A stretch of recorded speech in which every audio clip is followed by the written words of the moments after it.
Yeah, I guess. All the way to Bridgeport.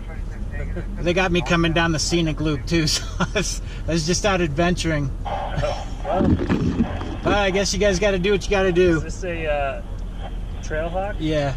That's what my wife has. It's pretty awesome. Yeah, it hasn't flinched at all today, which is kind of, I know you guys got to keep the Honda Civics from getting stuck and, you know. And the big rigs. And Actually, though, Dead Man Summit is pretty much impassable right now. Even this would be dangerous. I was just going to go up to where the scenic loop hits and just hike in the woods a little bit just for some peace and quiet. I love snowstorms. I get it. Is there any place, like, I'm staying up in Mammoth, is there any place up there where I could just hike off in the woods for a little ways? Or Have you been up to Twin Lakes? Yeah. Yeah, I guess like Panoramic Dome or something, huh? Yeah. All right. Well, good luck tonight. Thank you. You too. See ya. Be safe. Thank you.